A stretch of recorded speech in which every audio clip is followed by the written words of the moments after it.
जी, तो top stories आपने जानी और सबसे पहले बात करेंगे कि कल हुआ पीडीएम का एक इजलास और इस इजलास के बाद मौलाना फजल रहमान जब बाहर आए उन्होंने मीडिया से गुफ्तगू की तो सबसे पहले तो उन्होंने बताया कि 14 को होने जा रहा है पीडीएम का एक और इजलास यानी कि 14 नवंबर को, जिसमें मिसाकी जमहूरियत में जो चीज़ें होंगी उनको फाइनलाइज किया जाएगा। साथ में उससे एक दिन पहले यानी कि 13 नवंबर को शफात होने जा रहे स्टीयरिंग कमेटी का इजलास। ओके जनाब, लेकिन कल मौलाना फजल रहमान जब एक सहाफ़ी ने उनसे सवाल किया इस्टेब्लिशमेंट के हवाले से तो उनका कहना था कि जी नाम लेने से कोई फ़र्क नहीं पड़ता, सबको पता है कि इस्टेब्लिशमेंट से क्या मुराद है। मौलाना फजल रहमान सहाफ़ी के सवाल पर गुस्से में आ गए, बोले कि ये मसला सहाफ़ियों ने बनाया हुआ है, अगर सियासतदान या वज़ीर आज़म का नाम लिया जा सकता है तो इदारों के सरबराह का नाम भी लिया जा सकता है।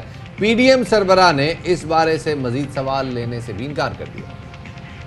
मसला नहीं है, सब हैं कि जब एस्टेब्लिशमेंट का नाम लिया जाता है तो कौन मुराद होते हैं। किसी ने सराहत से कह दिया, किसी ने सराहत से नहीं किया। इदारों का एहतराम करते हैं, लेकिन अगर सियासतदानों में एक शख्स का नाम लिया जा सकता है, वजीर आजम का नाम लिया जा सकता है, सदर मुमलिकत का नाम लिया जा सकता है, तो फिर इदारे के किसी और फर्द का भी नाम लिया जा सकता है। जुर्म की बात नहीं है। हम बहरहाल इस हवाले से हकीकत पसंदी की तरफ जाना चाहते हैं। बाज़ लोग लिहाज रखते हैं, बाज़ लोग हकीकत पसंदी का मुजाहरा करते हैं। इस बात पर मजीद कोई सवाल नहीं लिया जाएगा। ये बात है जो आप कर रहे हैं, खुदा का खौफ करो यार।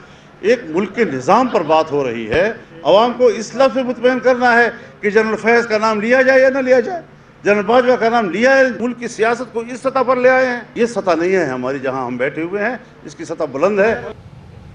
दूसरी जानिब ऑपोजिशन के बयान पर रद्द-ए-अमल में वज़ीर इत्तलात शिबली फराज जो कहते हैं कि जिस तहरीक को आए रोज़ नई मिसाक की ज़रूरत हो, उसका मुस्तकबिल नहीं। पीडीएम अंधेरे में तीर चला रही है, जानते ही नहीं करना क्या है। नया मिसाक बनाकर अवाम को बेवकूफ़ बनाने की कोशिश कामयाब नहीं होगी। मुआशी बहरान पैदा करने वाले फजल रहमान के दाएं बाएं मौजूद थे। हकीकी आईनी जमहूरी निज़ाम नहीं तो मौलाना असम्बली से बाहर और बेटा मेंबर कैसे है।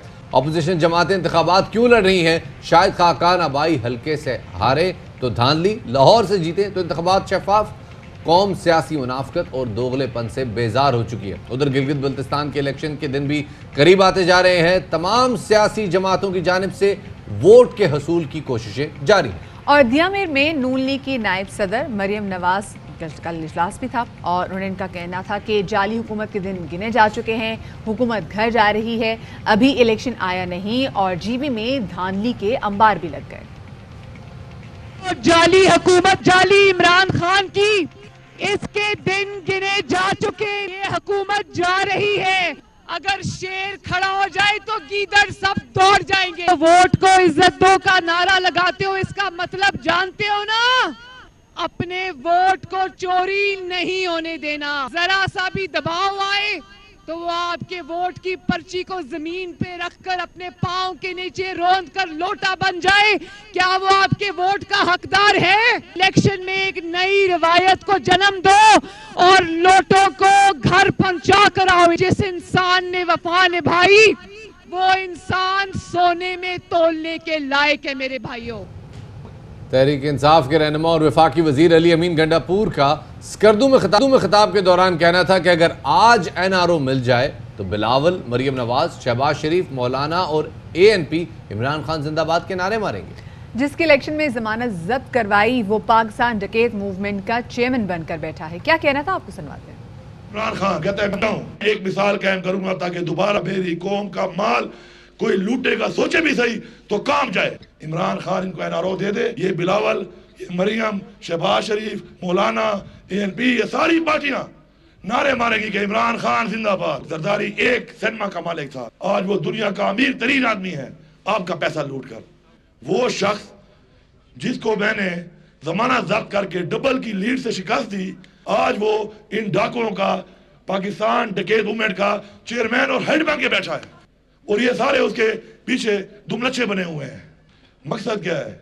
उस फौज को बदनाम करना जो हमारी फौज का, हमारे इदारों का वफादार नहीं, वो पाकिस्तान का वफादार नहीं, और गद्दारों को हम मुस्तरद करेंगे। हम ऐसे लोगों को फिर इंडिया भेजेंगे, जाओ मोदी के पास जाओ। जो उस जरदारी का झंडा लेके फिर रहा है वो भी गद्दार है। जो नवाज शरीफ वो डाकू हमारा पैसा भी लूट गया, आज हमारी फौज को भी गंदा कर रहा है, इदारों को गंदा कर रहा है और उसका झंडा लेके फिर रहा है, वो गद्दार है। जल्द से जुलूस और सियासी बयानबाजी का सिलसिला जारी है। बिलावल भुट्टो जरदारी कहते हैं कि अब तो सिलेक्टेड हुकूमत और नेशनल सिक्योरिटी वाले भी आपके पेज पर आ गए हैं और उन्हें भी पता चल गया है कि गिलगित बल्तिस्तान के अवाम को सूबा देना ही पड़ेगा। यहाँ के नुमाइंदे को कौमी असम्बली और सेनेट में बिठाना है। आप सी पैक के दरवाजे पर हो और आपको पूछना पड़ रहा है कि सी पैक कहाँ है। हमने गिलगित बल्तिस्तान के अवाम को सूबा देना है। हमने गिलगित बल्तिस्तान के नुमाइंदे को नेशनल असेंबली में बिठाना है, सेनेट में बिठाना है।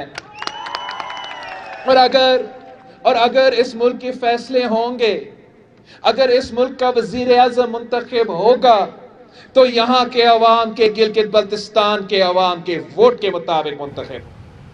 जनाब इसी हवाले से ज़रा बात करते हैं। पहले तहरीक इंसाफ का मौक़िफ़ लेते हैं। हमारे साथ मौजूद हैं तहरीक इंसाफ की रहनुमा रुकन कौमी असम्बली कमल शोज़ब साहब, उन्हें शामिल गुफ्तगू करते हैं। बहुत शुक्रिया जी में वक्त देने के लिए।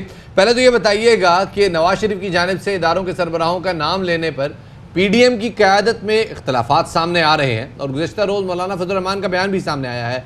आपको क्या लगता है कि अपोजिशन का इत्तेहाद ये आगे चल पाएगा? नवाज शरीफ का जो नैरेटिव है वो एंटी स्टेट नैरेटिव तो था ही था, लेकिन पब्लिक या आवाम के जो सेंटिमेंट्स हैं उसके वो बिल्कुल ख़िलाफ़ है, क्योंकि हमारी आवाम मुहिब वतन आवाम है और वो समझती है कि फ़ौज ही पाकिस्तान की सलामती और बका की ज़मानत देती है। इसके अलावा अदलिया एक रिस्पेक्टेबल इदारा है और उसमें भी ग्रुपिंग करना या तकसीम या ज़रबें तकसीमें देना शुरू कर दिया है। ये तो डिलिबरेटली कर रहे हैं इसलिए कि नवाज शरीफ के पास अब कुछ नहीं गया है। वो अपनी कश्तियाँ जला चुके हुए हैं, इनिंग्स वो अपनी खेल चुके हुए हैं।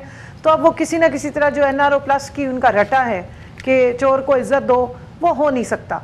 तो अब ये जो 11 मसाले का अचार बना हुआ था पार्टियों का, ला महला यही कुछ ही होना था। और हम डे 1 से कह रहे थे कि ये एक अनहोली अलायंस है, ये एक गैर फितरी इत्तेहाद है, ये सदियों से कितनी दहाइयों से एक दूसरे से लड़ती आ रही हैं, आपस में जमाते हैं। तो ये किस तरह एक प्लेटफॉर्म पे इकट्ठे रह सकते हैं जब इनके इंटरेस्ट बिल्कुल डिफरेंट हैं, जब इनके नज़रियात डिफरेंट हैं। उसका आपने अब अमली मुजाहरा देख लिया है। बिलावल भी नज़रें चुरा रहे हैं, मौलाना फजल रहमान को तो वैसे ही इन्होंने रेंट अ क्राउड के लिए और रेंट अ कंटेनर के लिए रखा हुआ है कि जहाँ पे पब्लिक निकालनी हो वहाँ मौलाना को इस्तेमाल कर लिया जाए। तो आहिस्ता आहिस्ता मेरे ख्याल में अब सबको समझ आ रही है कि नवाज शरीफ के साथ जो चलेगा उसका इस मुल्क की सियासत से फिर कोई ताल्लुक़ नहीं रहेगा, क्योंकि अवाम ये बिल्कुल बर्दाश्त नहीं करेंगे कि उनके फ़ौज के इदारे को इस तरीके से मलाइन किया जाए। कमल ये कहेगा कि 14 नवंबर को PDM का एक इजलास भी होने जा रहा है जिसमें वो मिसाक जमहूरियत के फाइनल ड्राफ्ट पे जो है काम करने जा रहे हैं। तो आप क्या समझती हैं कि हुकूमत किसी किस्म का कोई थ्रेट फील करती है इस मिसाक जमहूरियत की जिसकी बार बार बात की जा रही है? पहले तो जी देखें, हुकूमत गिराने वाली बात तो आउट ऑफ क्वेश्चन है और इजलास खेलने के अलावा इनके पास अब है क्या। आपने देखा कि गिलगित बल्तिस्तान में भी जाके इनकी काफ़ी सारी जो मीटिंग्स थी और जो बहुत सारे जलसे थे वो कैंसिल करने पड़े। वहाँ जाके मरीम साहिबा ने जो है वो कलाबाजी खा ली पॉलिटिकल, और उनका जी हम तो अपनी फ़ौज के और अपने लोगों का बहुत एहतराम करते हैं। जबकि पिछले जितने भी इनके जलसे थे वहाँ आपने देख लिया कि सबसे पहले इन्होंने कहा जी हम फ़ौज के और अदलिया के ख़िलाफ़ हैं, उन पर अटैक हो गया गुजरांवाला। कराची में उन्होंने मज़ार कायद की बेअदबी की, उसके बाद उन्होंने कहा फ़ौज अदलिया और उर्दू ज़ुबान के ख़िलाफ़ हैं।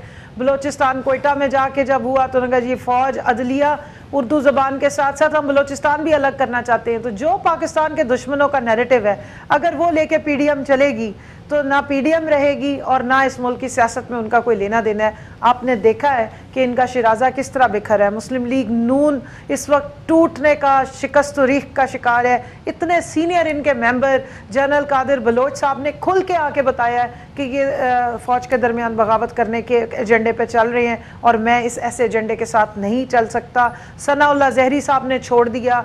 कितने सारे MPAs हैं जो इनके उससे निकल गए और क्या उनके साथ ये लोग सलूक करते हैं। जो इनको छोड़ जाता है उसको ये गाली गलौज करते।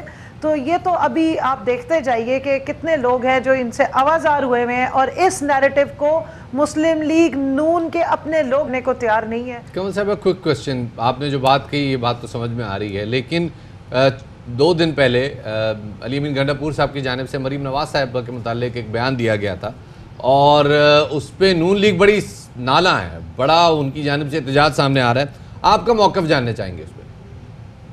मैं समझती हूँ कि उन्होंने बिलो द बेल्ट कोई बात ऐसी की नहीं है। उन्होंने तो बल्कि उनकी तारीफ़ की और उस माल और उनके ज़राए पूछे हैं जिनके बारे में वो आज तक जवाब नहीं दे सकी। लेकिन मैं ज़रूर इस बात पे तनकीद भी करूँगी और प्रोटेस्ट भी करूँगी कि जब पीडीएम के जलसों में, कराची के जलसे में बिलावल खड़े होके वजीर आजम की उस अहलिया के बारे में इस तरह के बयानबाजी करते हैं जो ना सियासत में है, ना वो किसी जलसे जुलूस में कभी आई हैं, ना वो वैसे कभी किसी पब्लिक फोरम पे आती हैं, उनके खिलाफ जब आपने बात की, जब आपने पिछले साल धरने के उसमें फोरम पे खड़े होकर शहबाज शरीफ ने उनके खिलाफ गलत बातें की, जब रहबर कमेटी के बीच में एहसन इकबाल और इस तरह के जितने इनके बड़े बड़े नाम हैं जो बहुत ज़्यादा अपने आप को तहजीब और फ़लसफ़े से भरा हुआ पेश करते हैं, उन्होंने इस तरह के डेरोगेटरी रिमार्क्स दिए, तो तब तो मुझे कोई ना सेंसिटिविटी नज़र आई, ना मुझे कई लिबरल्स जो हैं जो अभी बड़ा तनकीद कर रहे हैं और दुख का एहसास कर रहे हैं और एक अजीब सी जलन का शिकार हैं, ना उनकी ज़ुबान से मुझे कोई प्रोटेस्ट नज़र आया। आपकी अगर डिसएग्रीमेंट वज़ीर आज़म से पॉलिटिकल नज़रियाती डिसएग्रीमेंट है, आप ज़रूर उन पर तनकीद कीजिए, लेकिन उनके घर में जो मौजूद अहलियाँ हैं उनकी उस पर तनकीद करने का क्या मकसद है? तलाल चौधरी जिन्होंने मेरे साथ इतनी बदतमीज़ी की और फिर फिरदौस आशिक अवान साहिबा के बारे में डेरोगेटरी रिमार्क्स देते रहे, उन्हें मरियम साहिबा ने अपना स्पोक्स पर्सन लगाया। तो ये आप बिल्कुल सही कह रही हैं कि विजिलेंस होनी चाहिए तमाम तर पार्टीज में, स्पेसिफिकली एक ऐसी पार्टी की जानिब से जिनको जो लीड कर रही हैं, जो हेड कर रही हैं, वो खुद खातून भी हो, तो कोशिश यही करनी चाहिए कि ना कोई ऐसा इंसेंसिटिव किस्म का, डेरोगेटरी किस्म के रिमार्क्स नहीं देने चाहिए। बहुत शुक्रिया जी। कमल शोजब साहिबा हमारे साथ मौजूद थी। अब जो 14 नवंबर को पीडीएम का इजलास होने जा रहा है और मिसाक जमहूरियत के फाइनल ड्राफ्ट पे काम होगा, तो इसी वाले से बात करने के लिए हमारे साथ मौजूद है पाकिस्तान पीपल्स पार्टी के सीनियर रहनुमा चौधरी मंजूर साहब, उनको शामिल गुफ्तगू करेंगे। चौधरी साहब बहुत शुक्रिया बाखबर सवेरा को वक्त देने के लिए। सबसे पहले तो जानना चाहेंगे कि क्या खतोखाल होने जा रहे हैं इस फाइनल ड्राफ्ट के? देखिए अभी तो मुख्तलिफ सजेशंस आ रही हैं सबकी तरफ से और नेचुरली जो पीडीएम का एजेंडा है जो 26 पॉइंट्स है उसी के एम्बेड में रहते हुए चीज़ें आगे फाइनल होंगी। तो देखते हैं अभी सारी पार्टियां अपना अपना क्या क्या पॉइंट ऑफ व्यू रखती हैं, तो उसके बाद उस पर डिस्कशन होगी और फिर आगे वो चार्टर सारा बनेगा। चौधरी साहब एक बड़ा बुनियादी सवाल यहाँ पे ये है कि नून लीग का मौक़िफ़, नून लीग का नैरेटिव, उनका बयानिया, क्या पीपल्स पार्टी उस नैरेटिव को, उस बयानिए को इंडोर्स करेगी इस मिसाक जमहूरियत में? देखिए नून लीग का बयानिया क्या है मुझे नहीं पता, लेकिन मुझे एक बात का पता है कि पाकिस्तान पीपल्स पार्टी 5 जुलाई 1977 से ये कह रही है कि तमाम इदारे, जब आइन तोड़ा गया था कि आइन में हर इदारे की हदूद मुकर्रर की, पार्लियामेंट की हदूद मुकर्रर की हैं, अदलिया की हदूद मुकर्रर की हैं, सिविल एंड मिलिट्री ब्यूरोक्रेसी की और खुद मीडिया की, इलेक्शन कमीशन की, हम इंसानी हुकूक दिए हैं।